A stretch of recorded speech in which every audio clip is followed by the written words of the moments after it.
Selamat malam Bapak Ibu yang terkasih di dalam Tuhan. Pada malam hari ini kita akan beribadah Kamis Putih di rumah kita masing-masing. Kita akan menggunakan liturgi yang sudah Bapak Ibu dapatkan. Di dalam liturgi kita tertulis penyalaan 7 lilin, tapi ini bersifat opsional. Bila Bapak Ibu punya lilin bisa dipakai, tapi jika tidak ada lilin tidak perlu memakai lilin. Kita akan memulainya dengan tema kerendahan hati dan ketaatan. Selamat beribadah. Damai Tuhan besertamu. Dan besertamu juga. Hari ini kita memperingati malam terakhir Yesus sebelum ia menderita sengsara dan disalibkan di Golgota. Di malam yang bersejarah itu, Yesus mengadakan perjamuan bersama muridnya, dan ia pun memulai perjamuan itu dengan merendahkan hati di hadapan muridnya, dan membasuh kaki murid-muridnya satu persatu. Di malam yang sama, ia pun berdoa di Taman Getsemani, mempersiapkan diri untuk mengalami jalan derita sebagai ketaatannya kepada kehendak Sang Bapa. Kerendahan hati dan ketaatan ditunjukkan Yesus di malam terakhirnya, supaya ia menjadi teladan bagi manusia, melewati setiap jalan penderitaan yang dihadapi sebab besar kasih-Nya kepada umat manusia. Marilah kita bersama-sama dengan keluarga kita siapkan hati untuk mendengar sapaan Allah. Kita siapkan diri untuk menghadapi jalan penderitaan dengan merenungkan kasih yang Tuhan Yesus tunjukkan pada kita.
Marilah kita berdoa.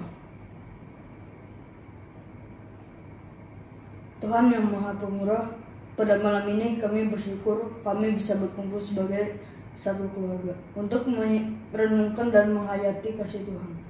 Kami rindu untuk mengenang malam sengsara Kristus di tengah keadaan dunia yang sedang kelam akibat virus COVID-19 yang ada di tengah kehidupan kami.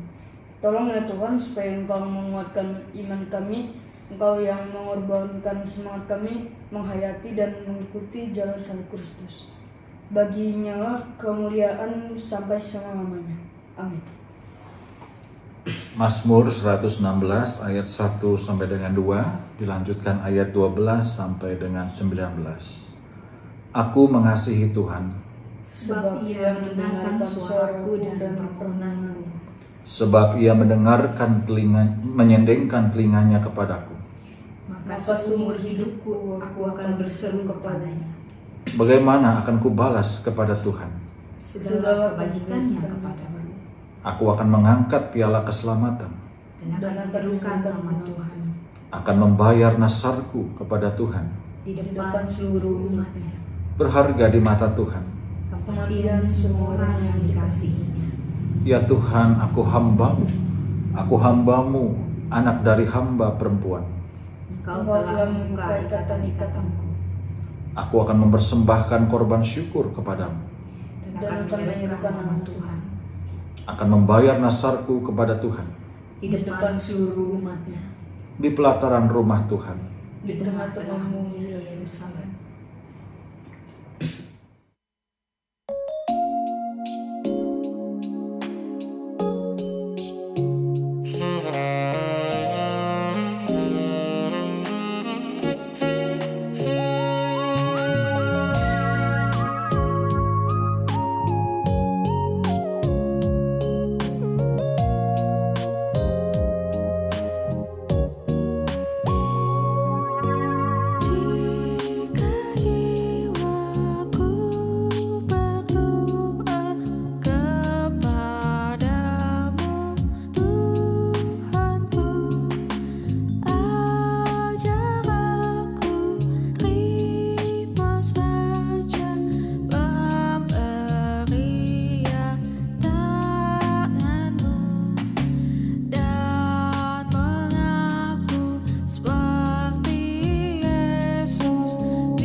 Mari kita berdoa.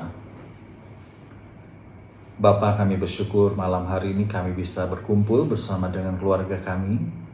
Di ibadah Kamis Putih ini kami akan membaca dan merenungkan sebagian firman-Mu.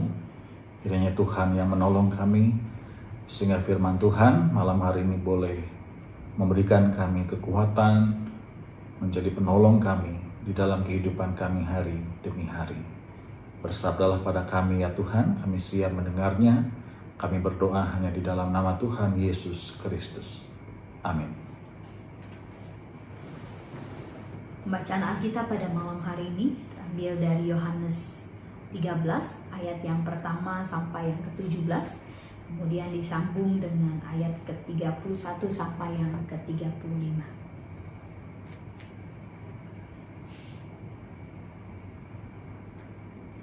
Yesus membasuh kaki murid-muridnya. Sementara itu, sebelum hari raya Paskah mulai, Yesus telah tahu bahwa saatnya sudah tiba untuk beralih dari dunia ini kepada Bapa. Sama seperti Ia senantiasa mengasihi murid-muridnya, demikianlah sekarang Ia mengasihi mereka sampai pada kesudahannya. Mereka sedang makan bersama dan iblis telah membisikkan rencana dalam hati Yudas Iskariot anak Simon untuk mengkhianati Dia.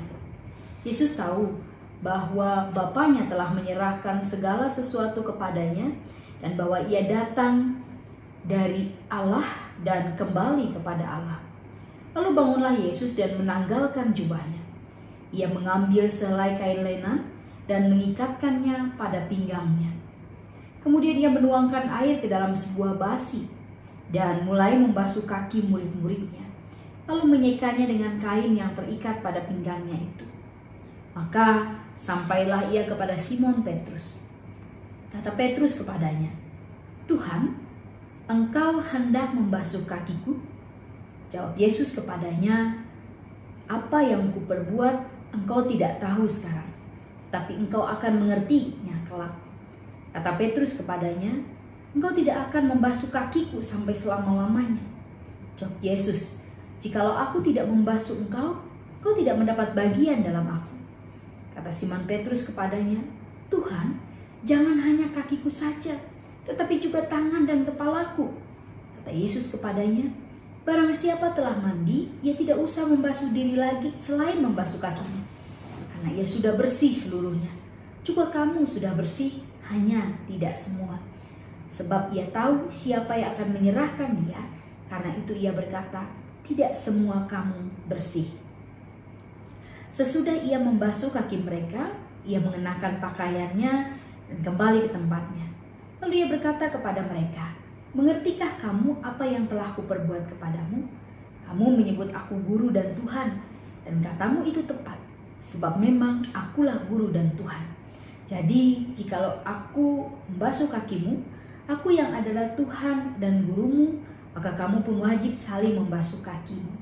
Sebab aku telah memberikan suatu teladan kepada kamu, supaya kamu juga berbuat sama seperti yang telah kuperbuat kepadamu. Aku berkata kepadamu, sesungguhnya seorang hamba tidaklah lebih tinggi daripada tuannya, ataupun seorang utusan daripada dia yang mengutusnya. Jikalau kamu tahu semua ini, maka berbahagialah kamu jika kamu melakukannya."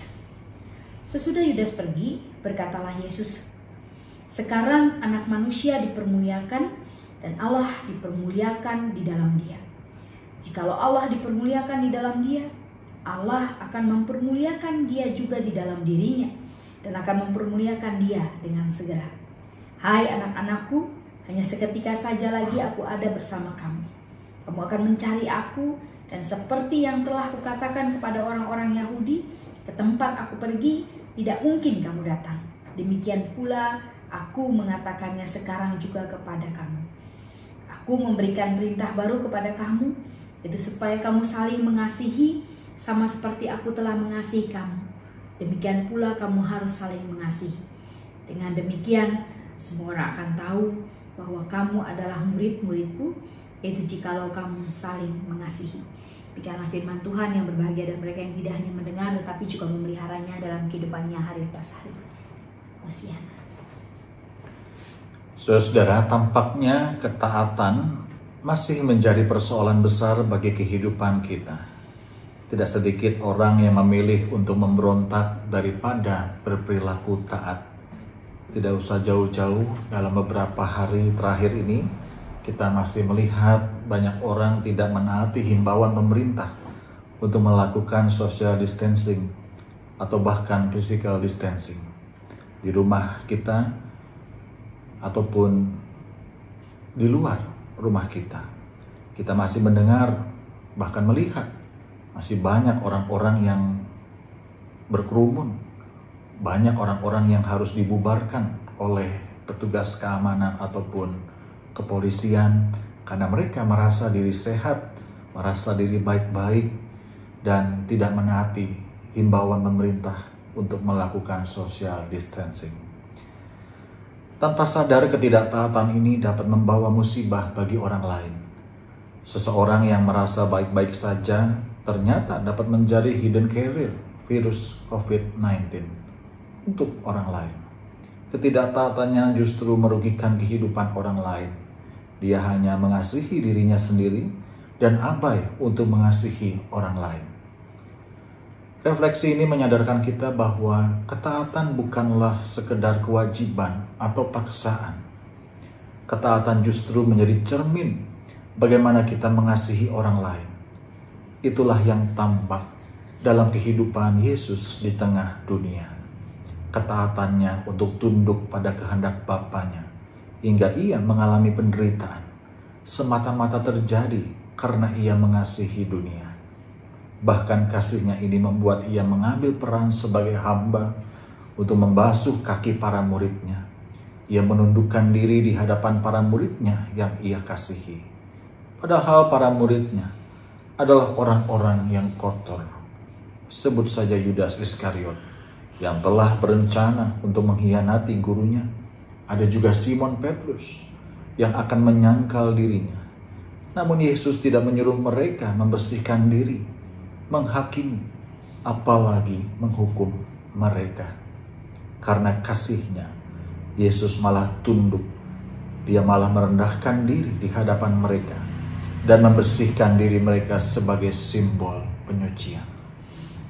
Saudara, ketaatan hanya bisa kita lakukan dengan kerendahan hati, mau tunduk di hadapan orang lain, rela untuk menanggalkan status ataupun gengsi diri sendiri, berani untuk meninggikan orang lain, dan memposisikan diri selangkah di belakang orang lain.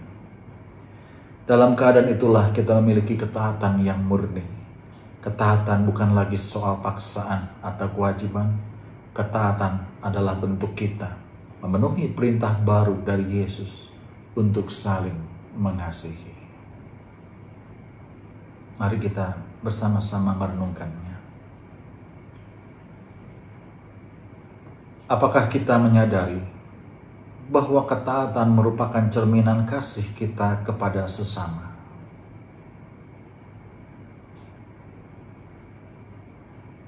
Sejauh mana kasih yang kita tunjukkan telah mendorong kita untuk merendahkan hati di hadapan orang lain? Hal-hal apa saja yang dapat kita taati sebagai bentuk kasih kita terhadap sesama dan dunia yang sedang menantikan pemulihan dari virus COVID-19 ini? Mari bersama keluarga kita merenungkan dan kita bersharing.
Dan saat ini kita memasuki doa keluarga.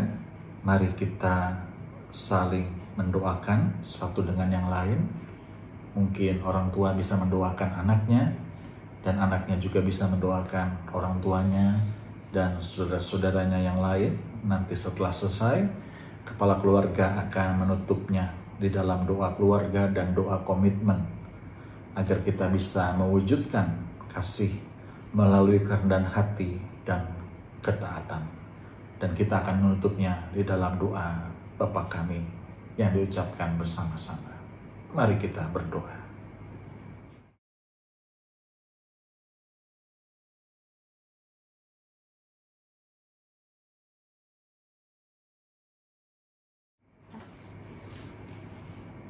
Kiranya di malam sebelum kita memperingati sengsara Kristus di Golgota, meneguhkan kita untuk terus berjalan di dalam kasih-Nya.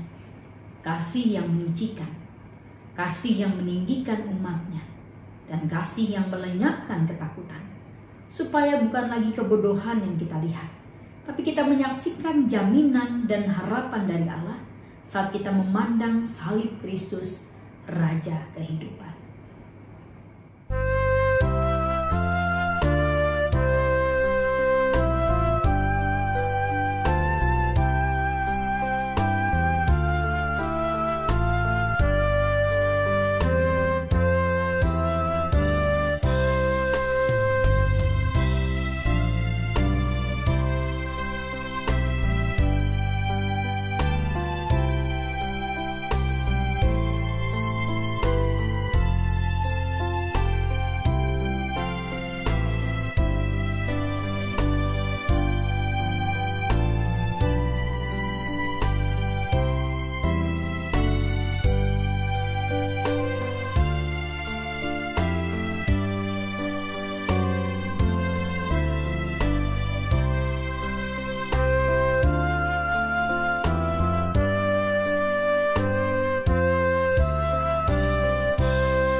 Kiranya Yesus Kristus yang demi kita telah taat sampai mati, bahkan sampai mati di kayu salib, menjaga dan menguatkan kita kini dan selamanya. Kita akan mematikan lilin ini satu persatu sesuai dengan anggota keluarga kita masing-masing.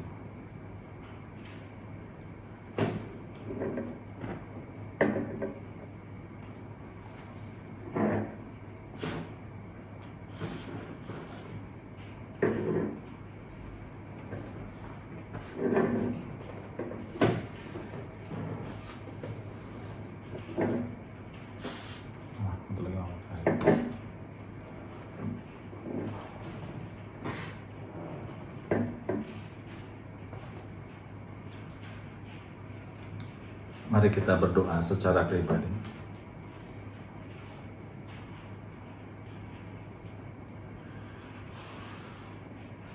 Selesai. Ibadah kita selesai malam hari ini, dan selamat menyongsong Jumat Agung esok hari. Mari kita beribadah tetap di rumah kita sesuai dengan channel YKB yang sudah juga diberikan kepada Bapak Ibu. Tuhan Yesus memberkati kita semua. Amin.